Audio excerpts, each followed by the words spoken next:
Okay, so this is what we're working with. It's a piece of basil cardstock, and I've cut it down to measure 8.5 inches wide, which it does anyway because I'm using 8.5 by 11 cardstock in this book, and it is 10.5 inches tall.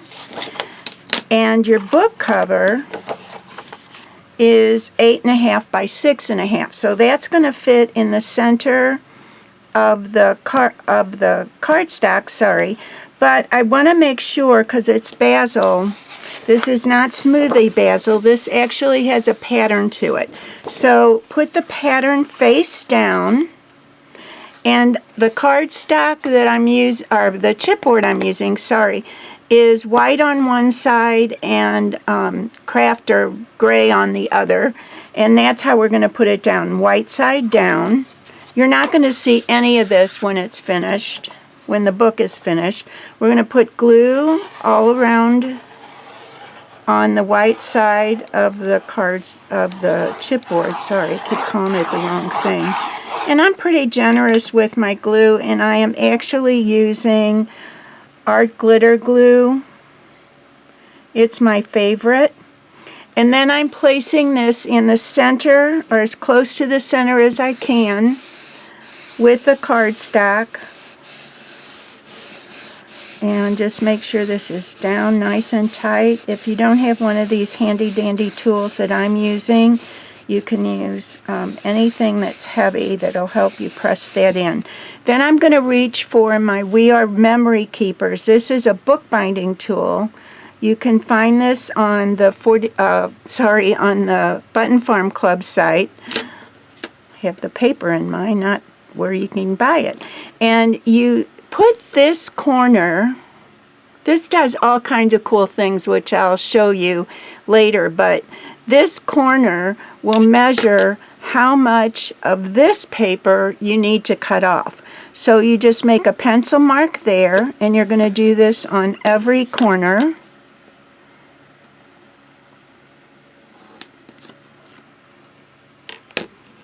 How easy is this? No guesswork. And wait till you see how nice these corners are going to turn out. Whoop! Wrong corner. There we go.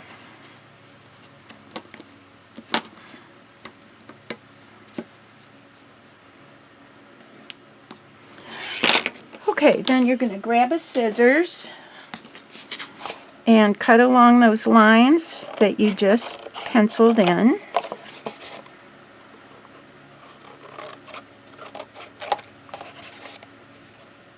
All four corners.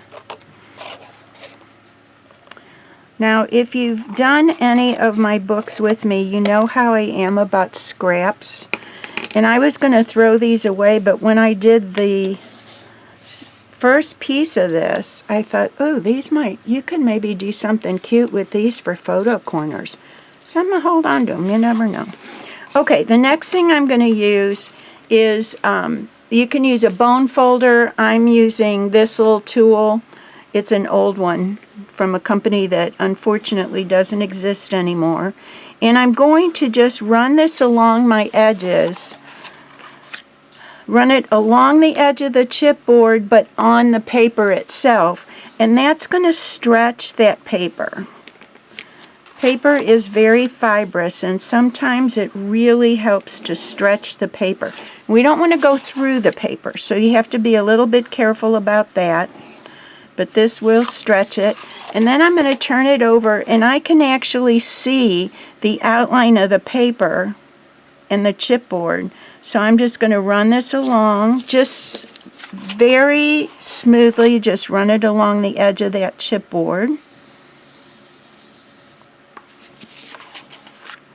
And then here. Don't go through your paper. Be very careful about that. And don't ask me why I know that either. And then we're still going to turn this over, and we're going to stretch that paper. Stretch it on all four sides.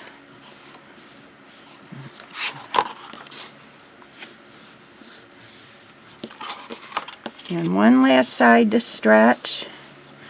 Okay, now, one more little trick. When you see a corner like this. You'll notice the paper overlaps just slightly. So we're going to glue one of these down first. And I do like to run my glue, if you can see that, I like to run my glue right along the edge of the chipboard. Ooh, that's a lot of glue, Nancy. It's not oozing out, so that's good. You don't necessarily want it to ooze. Okay, now, I have this teeny bit of overlap, which is good. If you cut that out, you're going to see the chipboard corner when your book is finished, so we don't want that. So you're just going to take your nail and press that in. Both sides. And now when you fold this side, it's going to make a nice pretty corner. Just fold that in. Fold this in. Okay, and now what I'm going to do though is the opposite side. I like to keep my papers pretty even if I can.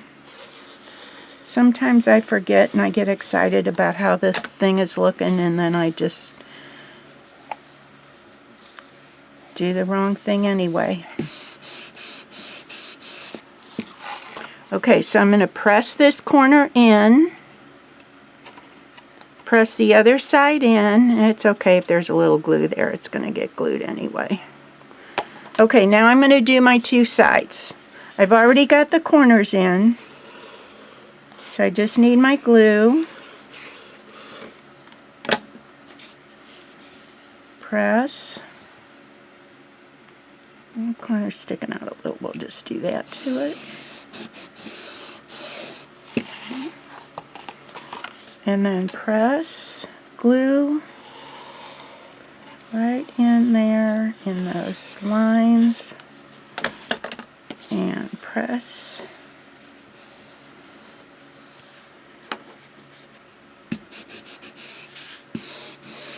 Okay, now I want to show you how neat those corners are. Look at that. It's a perfect corner because we press those in.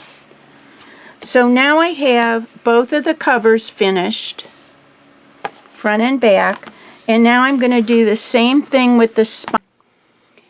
So what we're doing now is the spine of the binding, and if I can show you what this is going to look like, this binding is called a lay flat binding. So here's my book finished, well, the cover's finished with the spine, and it literally lays flat. Your pages are going to go, well, in most books the pages will go here. In this particular book, if you bought the kit from the Button Farm Club, this particular book is going to go on the front cover and the back cover insides, and then this spine will be covered with decorative paper. So you don't have to worry about any cardstock showing, or chipboard showing or anything like that. But it's so wonderful when you can open up a book and lay it flat and look at every page in a normal way instead of having to, oh, does this page open? And you know how it is. Anyway, so that's what we're doing. The covers are finished. We did that in a previous couple of minutes. And now I've got a spine piece, and I'm going to show you how to do this.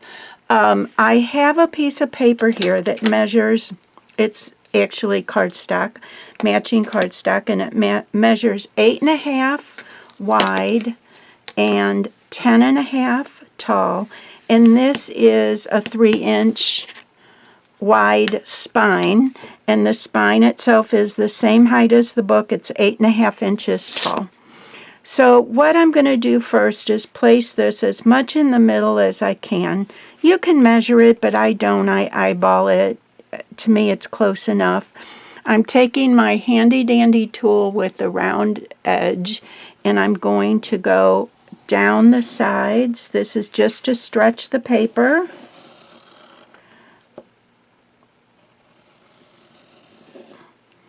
Across the top, again, this is just stretching.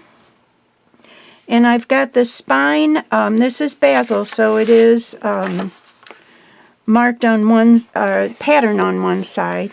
So I am going to go on the other side and stretch it as well.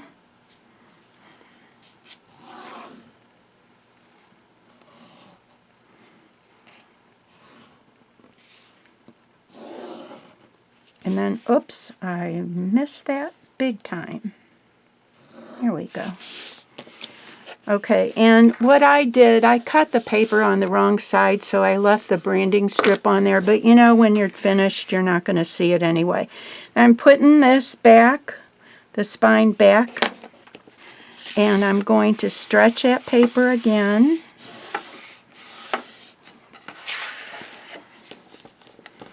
On both sides. Stretching the paper as much as I can. And then what I'm going to do, we have to make a couple of cuts in this. But before I do that, I'm laying my ruler on those stretch marks. Yeah, we all got them, even books. And I'm going to just draw a line down that stretch mark. And now I can see, you probably won't be able to catch this, maybe a little bit, but I've got a mark across the top and it extends to the two vertical lines. And so what I'm going to do is take my scissors,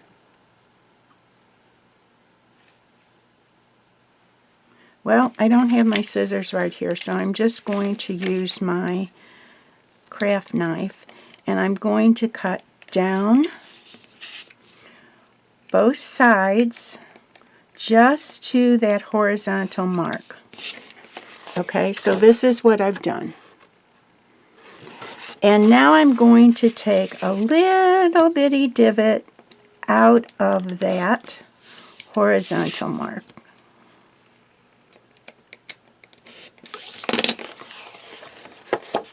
So this is what I'm doing, top and bottom. Okay, just a little bit. You don't have to be particularly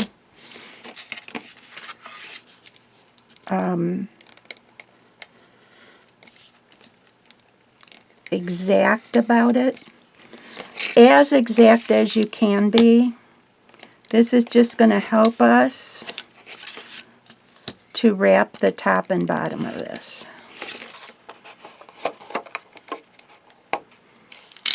Okay, get all those little scraps out of the way. So this is what I have. And now I'm going to fold this down and slip this in. Wrap this. And there's my branding strip again, but you're not going to see this when the book's all done, so I'm not going to worry about it. Place glue. Glue this down.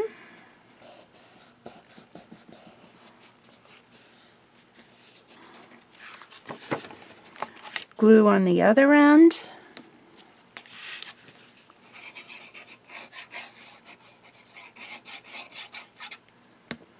And glue this down.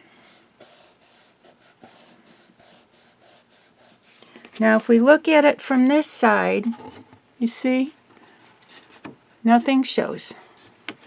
And like I said, even though I forgot to cut the branding strip off, it's okay.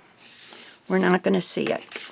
But what I want to do now, this piece is going to go on the inside of the front and back cover.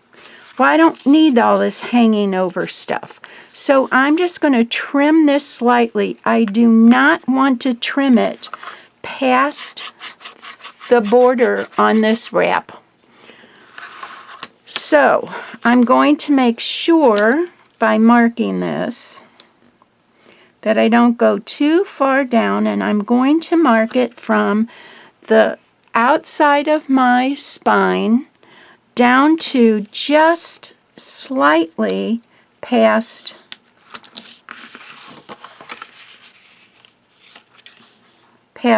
where this is showing.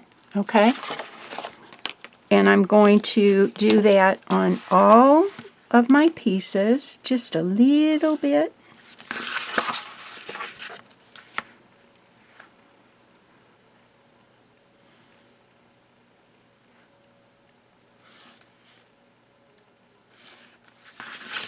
Just a little bit.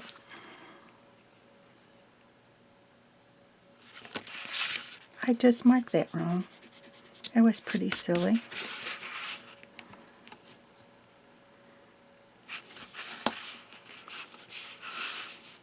You get this in camera so you can see what I'm doing or not doing properly. There we go. And then the other side. Just a little. And now I'm going to trim those down.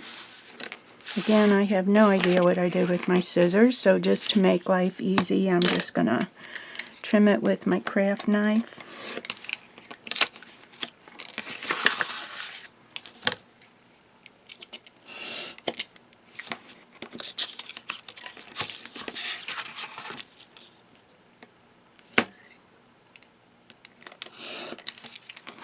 Just a little bit of a trim.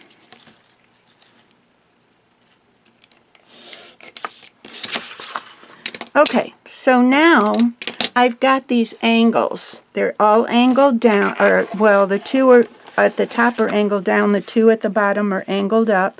And you see how nicely that's going to fit in there?